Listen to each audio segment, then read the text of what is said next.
அன்புள்ளங்களுக்கு வணக்கம். ஆல்ரெடி இந்த கோண்டா அமேஸோடைய நம்ம ரிவ்யூ பார்த்துருப்போங்க. அப்புறம் என்ன இருந்தாலும் நம்ம ஓட்டி காமிக்கும் போது அப்போ வந்து நம்பர்லாம் ஆகலை. அப்புறம் இப்போ தான் நம்பர் ஆயிருந்தது. அதனால் அப்போ விலையும் வேறு வரலிங்களா. எவ்வளோ விலையில் விட்ருக்காங்க பார்த்தீங்களா, நம்ப முடியவில்லை. 7.99 லட்சம் பேசிக் மாடல். நான் வேணால் உங்களுக்கு இந்த பக்கம் ரேட்டு போடுறேன். மொத்த மாடல் 3 பார்த்துக்குங்க. 3 மாடல் வருதுங்க இது. அப்புறம் அது உங்களுக்கு மேனுவல் வருது, அதுக்கப்புறம் ஆட்டோமேட்டிக் வருது. இப்போ நம்ம வந்து மேனுவல் வண்டி இன்றைக்கி எடுத்துகிட்டு வந்திருக்கிறோம். எப்படி இருக்குது, என்ன இருக்குது எல்லாம் வந்து நம்ம வந்து ஓட்டி பார்க்க போகிறோம். திருப்பி அதே கலர் தான் எடுத்துகிட்டு வந்துருக்குறேங்க, புழு கலரு. நிறைய டிஎம்எஃப்க்கு வந்து மாற்றங்கள் வந்து நிறைய பிடிச்சிருக்குதுன்னு கமெண்ட்டை சொன்னாங்க.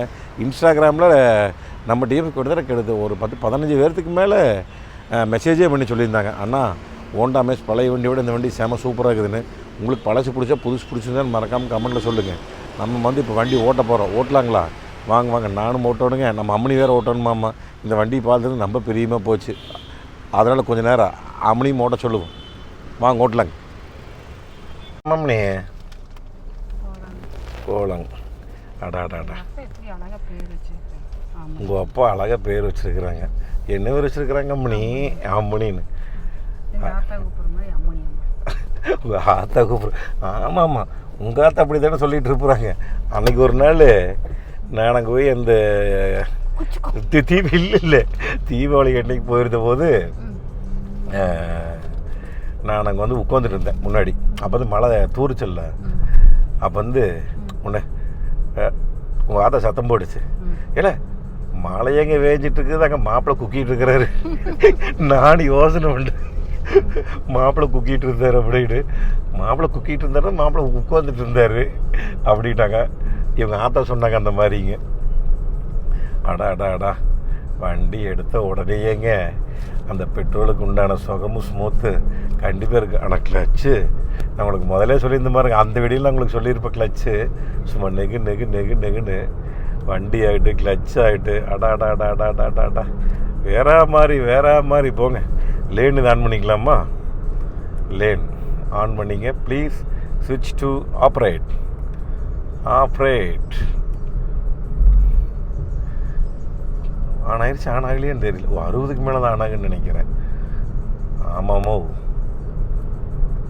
அடாஸ் வந்து 60க்கு மேலே தான் ஆன் ஆகுது. லேன் அசிஸ்டன்ட்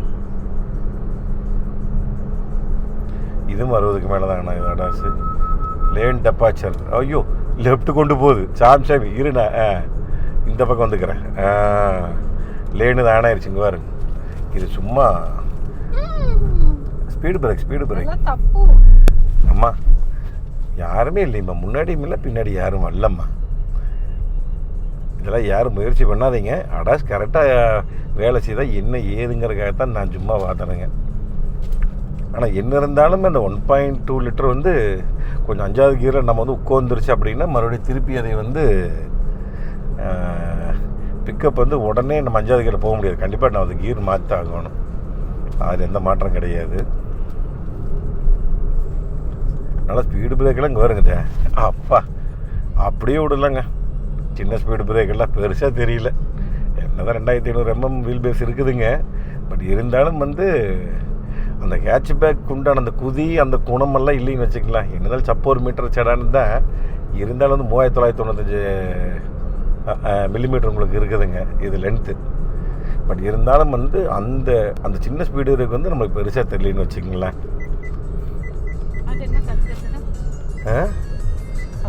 நான் சவுண்டு வச்சு பார்த்தேன் எப்படி இருக்குதுன்னு. மியூசிக் கேட்குறேம்மா. மியூசிக் சஸ்பென்ஷன் முதலே நாங்கள் சொல்லியிருந்தோங்க. பழைய சஸ்பென்ஷனை விட கொஞ்சம் நல்லாவே அப்டேட் பண்ணி கொடுத்துருக்காங்க. இம்ப்ரூவ் ஓகே, இங்கிலீஷில் சொல்லணுமா? இம்ப்ரூவ் பண்ணிக்கிறாங்க. ஸ்டேரிங் ஃபீட்பேக் மெயினாக கேட்டிருந்தாங்க நம்ம டிஎம்எஃப். இருந்தாங்க. ஆமாம், பார்த்துக்க ஸ்பீடு பிரேக் எப்படி இருக்குன்னு. இந்த அழகாக அட்டகாசமாக திரும்பிக்குது. அதில் எல்லாம் எந்த பிரச்சனையும் கிடையாதுங்க. நல்ல ஃபீல் ஓட்டுறக்கே ஸ்டேரிங்கோட அந்த ஃபீல் வந்து ரொம்ப நல்லா இருக்குதுங்க. பிரேக் நல்லா இருக்குதுங்க. என்ன இருந்தாலும் அப்புறம் அந்த இந்த ஏபிஎஸ்சி இபிடி எல்லாம் கொடுத்துருக்குறாங்க. ஆமாம், ஏபிசிடி எல்லாம் கொடுத்துருக்குறாங்க. இங்கே வருமா இந்த லேன் வேறு அந்த பக்கம் போகிறக்க விட மாட்டேங்குது. வருதா தெரியுதா? 64 கிலோமீட்டருக்கு மேலே தான் வேலை செய்யுதுங்க அந்த அடாஸ் லேன் அசிஸ்டண்ட் வந்து. ஒவ்வொரு வண்டிக்கும் ஒவ்வொரு மாதிரி வச்சுருப்பாங்க. இன்னும் அந்த மீட்டோட டிசைன் வந்து ரொம்ப நல்லா இருக்குதுங்க பார்க்குறதுக்கு. அந்த முள் மட்டும்தான் எந்திரிச்சு போகுது, தெரியுதுங்களா? அந்த சின்ன முள் போகிற மாதிரி. ஏன்னா அந்த ரேஞ்சு, ஃபியூயலு, டேக்கோமீட்டர் இதெல்லாம் வந்து அதில் கொடுத்துருக்குறாங்க. அது tachometer, range and fuel average வந்து எப்படி இருந்தாலும் நம்ம டிஎம்எஃப் நம்ம போன தடவை கேட்டிருந்த போதே வந்து பார்த்திங்கன்னா மேக்ஸிமம் எல்லாருமே அதான் சொல்லியிருந்தாங்க. 18, 20, 21 கிடைக்கிற வண்டிகளாக இருக்குதுங்களாமா.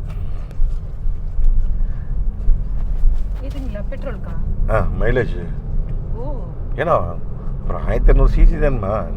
அப்புறம் 88-90 பிஹெச்பி தான், 110 NM டார்க்கு தான். அப்புறம் அதனால் வந்து அந்த பீலிங்கெல்லாம் கொஞ்சம் நல்லாவே இருக்கும்.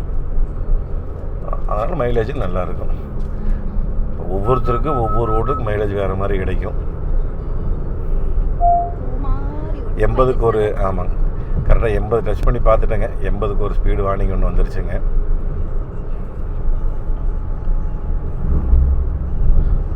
இது வந்து நம்ம ஆக்சுவலாக ஒரு சேஃப்டிக்காகங்க. இது வந்து இந்த அடாசி இதெல்லாம் வந்து மற்றவங்க இது வந்து தப்பாக யூஸ் பண்ணிகிட்ருக்குறாங்க அதையே. இது வந்து உங்களுக்கு ஒரு ஏதாவது நீங்கள் தூங்குறீங்களோ இல்லை ஏதாவது அசம்பாவிதம் ஏதாவது தவறுதலாக நடக்குது அப்படின்னா நம்ம லேன் அப்படியே மாறி போகுது. Right, okay. அது வந்து என்ன சொல்கிறது, கண் அசந்துட்டாலும் அதான் கண் அசந்துட்டா தூங்குறது. அது கண்டிப்பாக ஒவ்வொரு இதுக்கு வந்து ஒவ்வொரு ஆப்ஷன் கொடுத்துருப்பாங்க, ஒவ்வொரு இதுலேயும் கொடுத்துருப்பாங்க. இதுலேயே அடாஸ் வந்து தவறுதலாக யாரும் பயன்படுத்த வேண்டாங்க.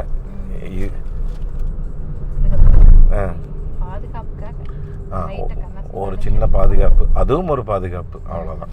நிறைய பாதுகாப்பு வண்டியில் கொடுத்துருந்தாலும் இதுவும் ஒரு பாதுகாப்பு, அவ்வளோதான். இந்த ரேட்டில் இந்த பாதுகாப்பு அம்சங்கள் இந்த சப்போர் மீட்டர் செடான்னு அடாஸ் வந்து இவங்க தான் ஃபஸ்ட்டு கொண்டு வந்திருக்கிறாங்க. அதில் வந்து இது சொல்லியிருக்கணும். இது போன வீடியோ நம்ம சொல்ல மறந்துட்டோமாமா. இந்த இடத்துல ஸ்டாப் பட்டன் இருக்குது இல்லை, அது மறந்துட்டோமாமா. அது வேறு நம்மால் ஒருத்தர் மென்ஷன் பண்ணி சொன்னார். அந்த ரைட் சைடில் ஸ்டாப் பட்டன் இருக்குது, நீங்கள் மறந்துட்டீங்க, இன்ஜின் ஸ்டாப் பட்டன் அப்படின்னாரு. மற்றபடி பின்னாடி சஸ்பென்ஷன் நல்லா இருக்குதுங்க. இன்னுன்னா 4 பேர்த்துக்கு உகந்த வண்டி. பெரியவங்க 4 பேருக்கு வந்துட்டு போகிறாங்க அப்படின்னா நல்லா சொகுசாக ஓரளவுக்கு ஆடல் பாடலாம், நல்லா சம்மனுக்கு வந்துட்டு போகலாம். 5 பேர் போடும்போது உங்களுக்கு கொஞ்சம் டைட்டாக தான் இருக்கும். ஒல்லியான நாட்கள் 3 பேருக்கு வந்தாங்கன்னா கொஞ்சம் போகலாம். பட் இன்றைக்கி வந்து சௌரி அப்படிங்கிறது ஒரு ஹேண்ட் ரெஸ்ட் நம்ம நடுவில் இருக்கிறத எடுத்து விட்டுட்டு ஒரு ஆடல் பாடலாம் 2 பேர் பருவக்கால முன்னாடி உட்காந்து ஓட்டிட்டு போகலாம், நல்லாயிருக்கும். இது கண்டிப்பாக ஒரு நாள் லாங் எடுத்து டெஸ்ட் பண்ணி பார்க்கலாங்க. இந்த ரேஞ்சு டெஸ்ட் இதெல்லாம் பண்ணணும். ஆக்சுவலாக இன்றைக்கி அதுக்கு உண்டான நேரம் இல்லைங்க. அதனால் வந்து ரேஞ்சு டெஸ்ட் எடுத்து பார்க்கணும். லாங்கு கிட்டத்தட்ட ஒரு 50-100 கிலோமீட்டருக்கு மேலே ஓட்டி பார்த்துங்க என்ன மைலேஜ் நானே உங்களுக்கு டெஸ்ட் பண்ணி போடுறேன். அப்புறம் ஹோண்டா பொறுத்த வரைக்கும் சர்வீஸ் பொறுத்த வரைக்கும் நீங்கள் அவளே விட வேண்டியதில்லை. எப்போவுமே செலவு கம்மி தான். அதை பொறுத்த எனக்கு கிலோமீட்டருக்கு உங்களுக்கு ஒரு 50 60-70 தான் வரும். ஒரு 10,000 கிலோமீட்டருக்கு ஒருக்க தான் சர்வீஸுங்க. ஒரு 5,000 ரூபா 6,000 ரூபா மேக்ஸிமம் அவ்வளோதான் வரும். அதுக்கப்புறம் எல்லா பார்ட்ஸுமே மேக்ஸிமம் கொஞ்சம் விலை கம்மி தான் ஹோண்டா பொறுத்த வரைக்கும். இது வரைக்கும் நம்ம டிஎம்எஃப் யாராச்சும் ஹோண்டா மேட்ச் வச்சுருந்தீங்கன்னா 10,000 கிலோமீட்டருக்கு ஒருக்க சர்வீஸுக்கு எவ்வளோ வருது நீங்கள் வந்து கமெண்ட்டில் சொல்லிடுங்க, சரிங்களா?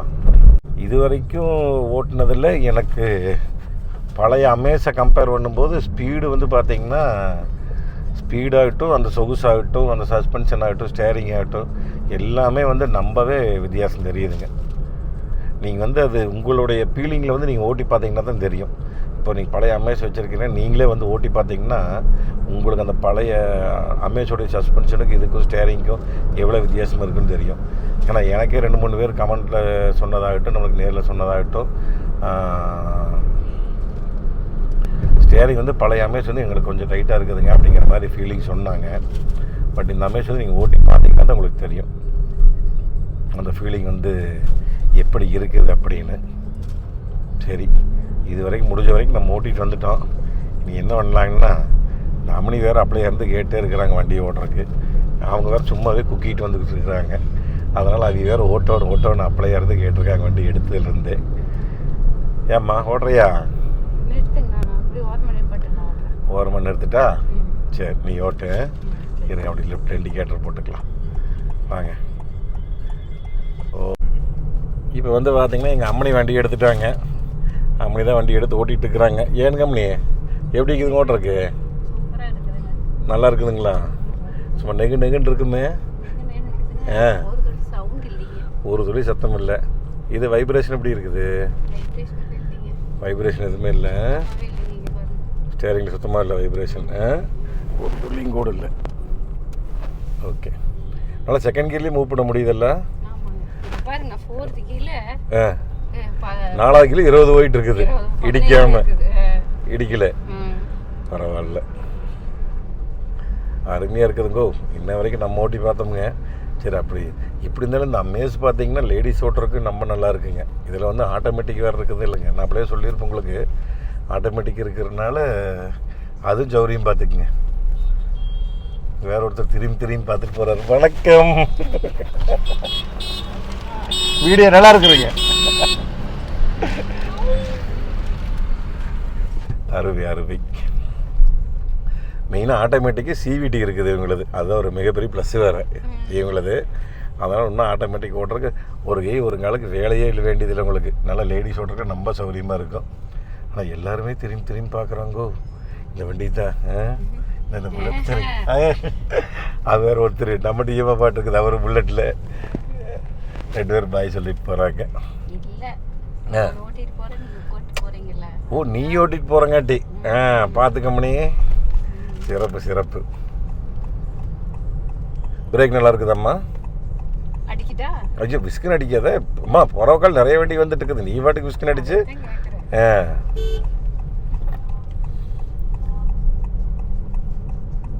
இண்டிகேட்டர் ஆஃப் பண்ணிக்கோ. இந்த இண்டிகேட்டர் போட்டு இந்த பக்கம் லெஃப்ட் சைடு இண்டிகேட்டர் போட்டால் லெஃப்ட் சைடு கேமரா வேலை செய்ய முடியல. அதன் இருமா, அது ஒன்றும் பேப்பர் கழட்டி இல்லை, கிளாரிட்டி. பேப்பர் கழட்டினா தான் கிளாரிட்டி தெரியும். நல்லா இருக்குது கிளாரிட்டி. ஆமாம், அது நம்ம போய் பிக்காட்டி. புது வண்டி வேறு. முதல்ல பிரேக்கு, கிளச்சு எப்படி இருக்குது? மெயினான விஷயம் அதை தான் கேட்கணும் நான். கிளச்சு ஃப்ரீயாக இருக்கா? ஓகே. 4வது கியர் 45 போயிட்டு இருக்கிறீங்க. 4வது கியரில். ஓகே.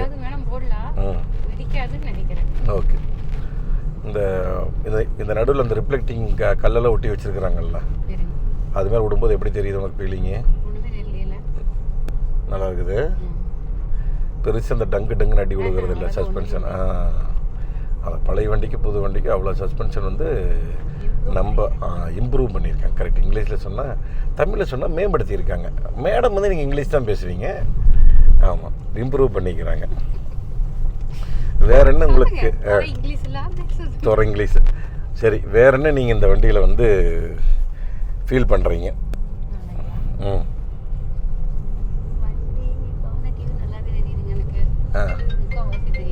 முக்கால்வாசி தெரியுதா பானட்டு? ஓகே. 80% தெரியுது ஒன்று ரைட்டுக்கு. சிறப்பு. அடுத்தது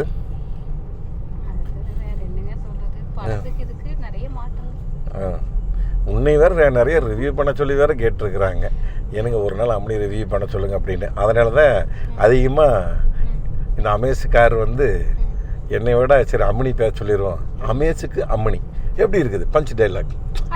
அமேஸ் காரில் அம்மனி நல்லா இருக்குது. அடடே, செமையாக இருக்குது. அமேஸ் காரில் அம்மனி எப்படி இருக்குதுங்க? நம்ம டிஎம் கமெண்ட்டை சொல்லுவாங்க எப்படி இருக்குன்னு.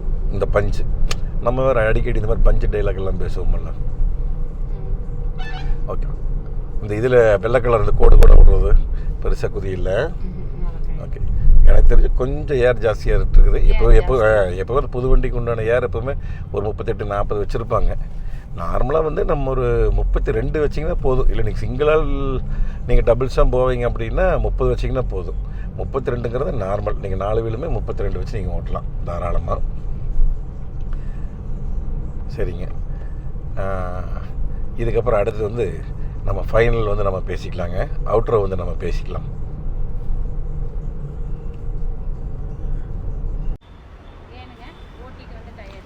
ஓட்டிகிட்டு வந்த டயர்டு இல்லை, கொஞ்சம் வெயிலாக இருந்ததா, நல்லா ஏசி போட்டு குளுன்னு வந்தோம். சம்முன்னு இருந்தது ஏசி எல்லாம். முதல்ல வண்டி ஓட்டுறதுக்கு அட்டகாசமாக இருக்குதுங்க, எந்த ஒரு குறை சொல்கிற அளவுக்கு இல்லை, அருமையாக இருக்குது. உங்களுக்கு ஏதாவது வண்டி வேணும் அப்படின்னா அமேஸ் நீங்கள் ஓட்டி பார்க்கணும் அப்படின்னா சுந்தரமோண்டா, திருப்பூர், கோயம்புத்தூர், ஈரோடு எல்லா பக்கமே இருக்குது. நான் திருப்பூருடைய கான்டாக்ட் நம்பர் டீட்டெயில்ஸுக்கு நான் கொடுக்குறேன், நீங்கள் வந்து ஓட்டி பாருங்கள். அப்புறம் வண்டியோடைய கலரு மற்ற இதெல்லாம் நான் இந்த பக்கம் போகிற ரேட்டு கேட்டலாம், நீங்கள் அதையும் வந்து பாருங்கள்.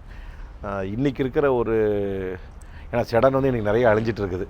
பட் அந்த சப்போர் மீட்டர் செடானில் வந்து இன்றைக்கி மறுபடியும் புதுசாக நிறைய மாற்றங்கள் கொண்டு வந்து அப்டேட் கொண்டு வந்துகிட்டே இருக்கிறாங்க. மக்களுக்கு என்ன தேவையான விஷயங்கள், ஃபியூச்சர்ஸ் எல்லாம் கொஞ்சம் கொஞ்சமாக ஆட் பண்ணி கொண்டு வந்திருக்காங்க. அதனால் எத்தனை பேருக்கு மறக்காமல் பிடிச்சிருக்கு அப்படின்னு சொல்லி கமெண்டில் சொல்லுங்கள். ஏதோ ஒரு விஷயம் நாங்கள் இது மறந்துருந்தேன் அப்படின்னா மறக்காமல் வந்து எனக்கு அதை கமெண்டில் சொல்லுங்கள். நம்ம வேணால் அடுத்த வீடியோவில் அது வந்து சமாதானம் வந்து பேசுவோம். சரிங்க, நாங்கள் இப்போ கிளம்புறோம். அடுத்த ஒரு சூப்பரான வீடியோவில் சந்திக்கலாம். நன்றி, வணக்கம். Bye TMF.